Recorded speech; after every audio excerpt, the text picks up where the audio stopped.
Olá, eu sou Rafaela Fineza, terapeuta de casais. Esse é o meu canal e você é muito bem-vindo. Se você realmente está comprometido a ter um casamento saudável e feliz, já se inscreve aqui e vem comigo nesse propósito de salvar casamentos ao redor do mundo.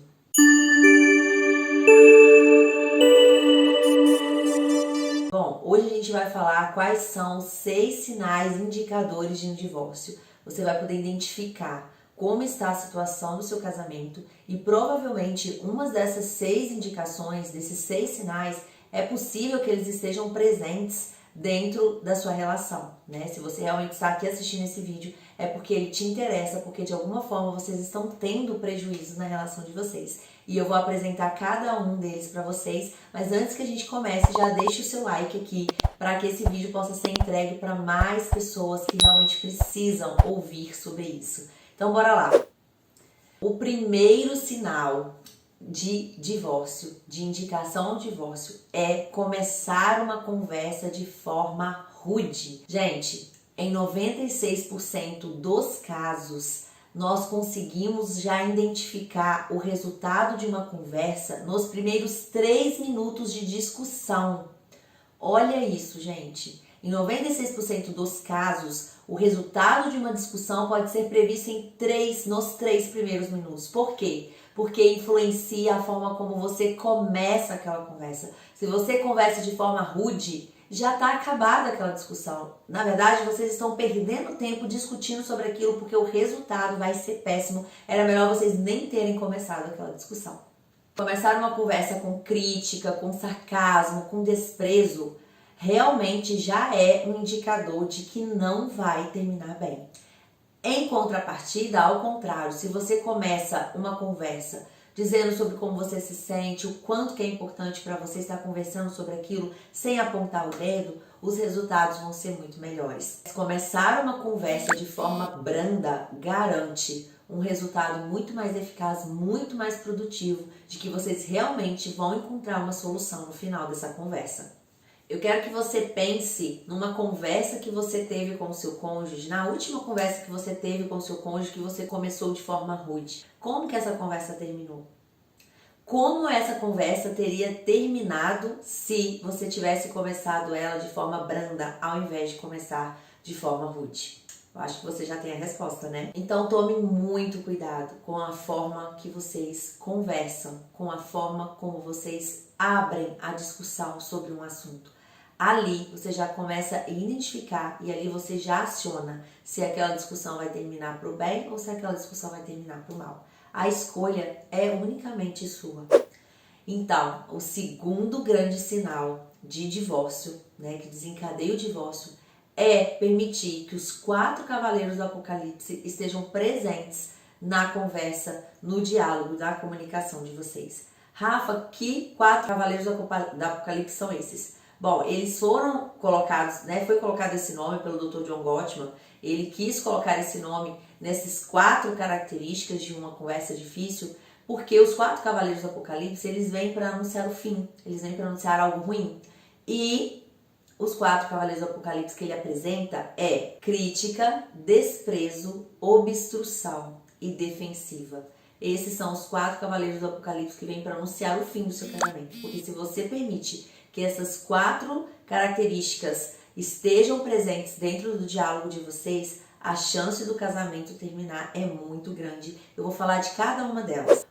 Bom, qual seria a crítica? O que seria a crítica dentro da comunicação? Aqui você trata não do problema em si, mas você está ali para criticar o outro. Você critica pontos da personalidade do outro, pontos de características pessoais do outro, ao invés de criticar o comportamento do outro, ao invés de ter o foco em dizer como que você gostaria que o seu cônjuge agisse diferente. E aí, aqui entra, por exemplo, você falar como que ele tem defeitos, como é errado a forma como ele faz, né? Como é errado a forma como ele é. Então, o outro entende que ele é defeituoso, que ele veio com defeito, que ele tem algum problema, que o problema está nele. Isso envolve culpa, insultar ou qualquer forma de generalizar que ele tem algo de errado com ele. Então, quando você faz a crítica, você está apontando o dedo. É como se você tivesse com uma arma na cabeça da pessoa. E aí, a pessoa, ela tem que entrar no segundo cavaleiro, que é defensiva. A crítica, a gente começa com a crítica e aí a gente já levanta o segundo cavaleiro, que é a defensiva. Porque quando você está com uma arma na cabeça da pessoa, o que aquela pessoa tem que fazer? Ou se entregar à morte, ou permitir que você vá matando aos poucos com as suas críticas diárias, contínuas, toda vez que tem uma discussão. Ou ela entra em processo de defesa, que ela tem que se proteger daquela crítica, ela tem que se proteger daquela acusação. Só que aí a gente cai num outro cavaleiro que também traz problemas para a relação de vocês. O outro vai começar a se defender e aí o resultado não vai ser bom. Só que a defensiva também, muitas vezes, ela entra quando o outro, às vezes, até de uma forma branda e de forma assertiva e controlável, ele fala para você sobre uma situação do que você está fazendo. E você não concorda, porque você não quer estar como errado, você não quer assumir o seu erro. Aí você entra num processo de tentar se proteger, de tentar se defender, de tentar te proteger da culpa daquela situação. Ou evitar um possível ataque. Defensiva é a atitude que você tem de tentar se proteger da culpa, de tentar se proteger daquilo que o outro está trazendo, daquilo que o outro está trazendo sobre você, sobre um comportamento seu, ou é evitar um possível ataque. Então, para que o outro não te ataque, você entra em processo de defesa. Não, porque eu sou isso, porque eu sou uma pessoa boa, porque eu sou uma pessoa que não quero mal para ninguém, porque eu sempre estou aqui para fazer o bem, que eu sempre faço tudo pensando em vocês. Ou seja, quando eu erro, é na tentativa de fazer o bem, por isso que eu erro, porque eu nunca erro, quase nunca eu erro. Eu erro por acidente, porque realmente eu estou sempre certo, né? Então esse é um comportamento de uma pessoa defensiva, que fica o tempo todo se defendendo, se protegendo de assumir a sua culpa. Porque muitas vezes ela realmente tem a culpa, mas ela não quer encarar que ela é culpada naquela situação e ela vive se defendendo, ela vive se justificando. Ela usa a defensiva como uma forma de culpar o outro. Então, eu só fiz isso porque você fez aquilo. Eu só gritei com você porque você gritou comigo. Ou eu só tive essa atitude porque você não fez aquilo. Então, sempre tentando jogar a culpa para o outro. Porque se ela teve um comportamento disfuncional, a culpa é que o outro fez com que ela tivesse esse comportamento disfuncional. E ela não consegue assumir o papel dela de culpada dentro daquela situação. O comportamento defensivo, ele aumenta o conflito. Por isso ele é muito destrutivo. Porque o outro aciona, o outro aponta, ela entra em processo de defesa, então o conflito fica cada vez maior. Até que o outro confirme, até que o outro consiga fazer com que ela entenda que ela é culpada, ela já se defendeu 1 milhão de vezes. Então aquele conflito que era desse tamanho ficou desse tamanhozão. Então por isso a defensiva, esse comportamento defensivo, ele é tão destrutivo para a comunicação de vocês, para a relação de vocês. Existem 2 formas de ficar na defensiva. Uma é se defender e o outro é lamuriar, ou seja, se fazer de vítima. Ah, mas eu só fiz isso por causa de porque eu nunca tô certa nessa casa, ou eu nunca faço nada direito, ou eu sempre tenho um problema, é eu que tenho defeito, eu que não presto, eu que não sirvo para nada. Então ela vai se colocando numa posição de vítima para que o outro pare de atacar.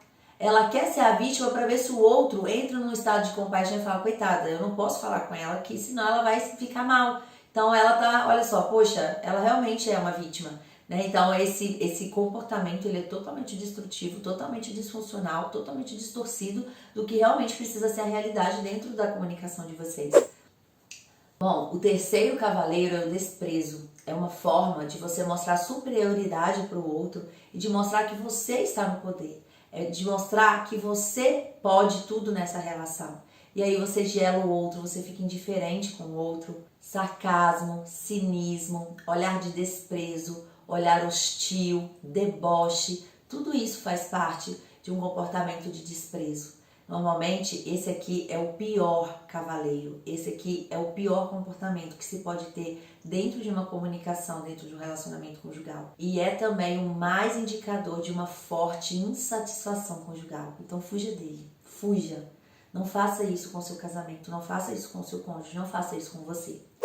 E o quarto é a obstrução, ou ao mesmo tempo a indiferença. É quando o parceiro ele se desliga, é quando o seu cônjuge tenta se desligar de tudo que está acontecendo, de todas as situações que você está trazendo, situações, problemas para serem resolvidas, e de repente ele não está ali. Ele sai, ele fica indiferente, ele apaga, ele dá um gelo, ele se desliga ou se desengaja totalmente do outro para evitar aquele conflito, para evitar que aquele conflito continue. Então ele concorda com tudo, ele fala tá bom, assim tá bom, mas muitas vezes não tá, ele nem tá satisfeito naquela situação. Mas ele fala que tá bom para acabar aquele conflito. Só que na verdade ele tá causando outro problema. Por quê? Porque ele tá colocando os problemas sem resolver dentro de um baú e começa a feder esses problemas. Chega uma hora que vai se tornar insuportável estar perto desse baú cheio de coisas guardadas, cheio de problemas não solucionados. Então tome muito cuidado também. Os 4 cavaleiros do Apocalipse é o segundo grande sinal, segundo grande indicador de um divórcio. O terceiro grande sinal, grande indicador de um divórcio é a inundação. Nós nos sentimos, o que é inundação? Nós nos sentimos completamente inundados e sobrecarregados fisiologicamente e também emocionalmente. A inundação emocional, ela acontece normalmente quando o outro tá lotado, ele tá intenso nas suas emoções, ou com muita raiva, ou com muita tristeza, ou com sentindo uma decepção muito grande, uma frustração muito grande. Então, a ideia é fazer com que o parceiro que está inundado, é fazer com que o outro cônjuge se afaste, porque ele não tem condições de lutar contra aquilo. Quando o seu parceiro, quando o seu cônjuge, ele está inundado de uma emoção, ele está totalmente sobrecarregado, seja fisiologicamente ou psicologicamente, o seu papel é se afastar, porque você não consegue lidar com aquele conflito, porque aquele conflito é muito intenso. Normalmente, as pessoas, elas têm pelo menos a necessidade de pelo menos 20 minutos para sair daquela inundação emocional. Então, quando você está com muita raiva, você precisa de pelo menos 20 minutos para sair daquela situação. Por mais que você queira sair daquilo, por mais que aquilo esteja extremamente desconfortável, você não consegue, porque você está inundado, você está imerso. Imagina que você toma um capote de uma onda no mar. O que acontece? Você fica totalmente desnorteado, você não consegue sair daquela onda. Ela tira o seu biquíni, ela tira a sunga do homem, ela enche você de areia, você não sabe para onde você vai, você perde o norte porque você está inundado, imerso, você está sem forças, você não consegue sair dali. Então, o cônjuge que está assistindo aquela inundação, ele consegue sair, ele realmente precisa sair para evitar um conflito ainda maior. Então, eu quero deixar 2 dicas para esse ponto, esse sinal da inundação. Para quem se sente inundado, o que você deve fazer? Você deve, de todas as formas, tentar sair daquela inundação. Ou você pode realmente sentir aquela inundação, mas saia de perto das pessoas. Se afaste. Você identificou que você está com raiva? Sinta a sua raiva. Exerça a sua raiva, mas sozinha.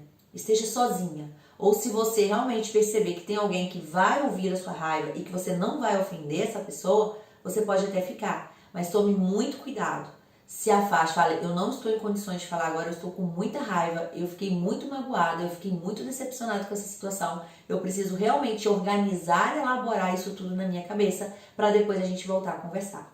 E para você, cônjuge, que assiste a inundação do seu cônjuge, você também precisa se afastar. Caso ele não perceba essa necessidade de se afastar, você mesmo assume esse papel de identificar para ele, olha, você não está em condições de falar agora, vai lá tomar um banho, vai dar uma volta, toma uma água gelada, toma um chá, um suco, um café, relaxa e depois a gente volta a conversar. Esses seriam comportamentos funcionais diante de uma inundação emocional. O 4º sinal é o que eu acabei de falar sobre a linguagem corporal. Se você começa a ter uma sensação muito fisiológica, uma sensação fisiológica muito grande, diante da inundação emocional, taquicardia, sudorese, você começa a tremer, mudanças hormonais ou ativação de sensação de luta ou fuga, fica muito difícil resolver um conflito nessa situação. Fica praticamente impossível. Quando a pessoa aciona a sensação de luta ou fuga, o comportamento de luta ou fuga, ou ela luta contra aquilo que está sendo trago para ela, ou ela foge. né? Então, a sensação é que é desesperador e você muitas vezes pode causar estragos baseado no seu comportamento diante dessa inundação emocional. Se você tem uma linguagem corporal muito grande diante de uma inundação emocional, é porque você realmente está vivendo uma profundeza de inundação emocional. E se você tem episódios que a inundação faz isso com você, ativa, né, sinais de comportamento de luta ou fuga, ou os episódios de inundação são muito recorrentes, isso é um sinal de que um dos cônjuges sofre um desequilíbrio emocional muito grande ao se tratar de alguma coisa relacionada ao outro. Então vocês realmente precisam cuidar muito disso. Faça aquelas duas coisinhas que eu falei no final do terceiro ponto, que é se afastar, ou pedir para que o outro se afaste, ou também se afastar e falar com que o outro se afaste. Esse é o momento que vocês não precisam estar juntos. Esse é o momento que vocês não precisam estar perto. Pelo contrário, vocês precisam estar distantes para que vocês não causem uma dor ainda maior, para que vocês não machuquem e tragam feridas que vão perdurar aí por muito tempo. Então, uma tentativa bem sucedida de reparo, ela diminui a inundação emocional e ainda facilita o processo de resolução daquele problema, além de diminuir o nível de estresse daquela pessoa. Então, cuide para identificar uma melhor forma de reparar. Tente parar por um momento, vai no banheiro, vai a algum outro lugar do cômodo, fala que vai resolver alguma outra coisa dentro da casa e pense sobre o que você pode fazer para reparar aquela situação. Ou você pode perguntar para o outro o que você pode fazer para mudar aquela situação, para mudar aquele sentimento, aquela inundação que ele está vivendo, aquela sensação de raiva, de tristeza, de desespero, de frustração, de decepção. Por exemplo, diante de algo que o outro traz, eu estou extremamente decepcionado com você por isso ou por aquilo que você fez. E aí você, que é o responsável por aquele erro, que você que cometeu aquele erro pelo qual ele está chateado, você deve falar, como eu posso reparar isso? Eu sinto muito por isso, eu falhei nesse ponto, como eu posso reparar essa situação para que a gente fique bem de novo? E aí o outro vai te direcionar ao que deve ser feito, e aí você vai ter uma tentativa de reparo sucesso, né? Uma tentativa de reparo de grande êxito. O sexto grande sinal indicador de um divórcio são lembranças ruins. Por quê? Porque quando a gente está vivendo uma fase difícil do casamento, vocês não estão bem, não estão muito conectados, né? Vocês vão se afastando, vão permitindo que uma muralha seja construída no meio de vocês, a tendência não é a gente lembrar das coisas boas, mas a tendência é a gente evidenciar, passar o marcador naquelas lembranças ruins. Porque como a situação está ruim, a gente tende a pensar só nos pontos ruins, só nas partes ruins.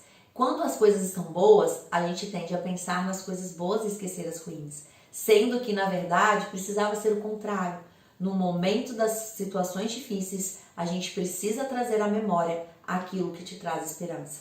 Por isso que quando um casal está passando por uma situação muito difícil, o meu comportamento, o meu direcionamento a eles é: o que fez vocês felizes há alguns anos atrás? O que trazia alegria para a relação de vocês no início do casamento de vocês? Por que vocês se escolheram? O que mais chamou a atenção no outro? Quais foram as suas melhores lembranças? Qual foi uma viagem inesquecível que vocês fizeram? Qual foi um grande sonho que vocês realizaram juntos, batalhando juntos? O que é mais especial na vida de vocês depois do casamento? Né? O que vocês construíram de mais especial baseado no amor de vocês? Tudo isso traz à memória aquilo que pode trazer esperança para aquele momento tão difícil que vocês estão vivendo.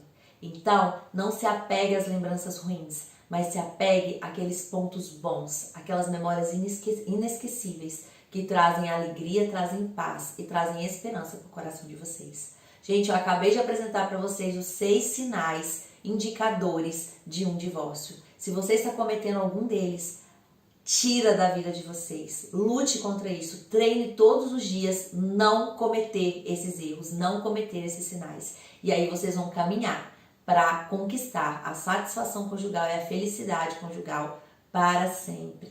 Então, não se esqueçam, anotem, revejam essa aula, encaminhem para alguém que realmente precisa ouvir essa aula. Aproveita para apertar o like, caso você não tenha apertado, e deixe para mim um feedback aqui, um comentário. É muito importante eu saber o quanto que essas aulas têm ajudado vocês. Então é isso, um beijo e até a próxima. Tchau!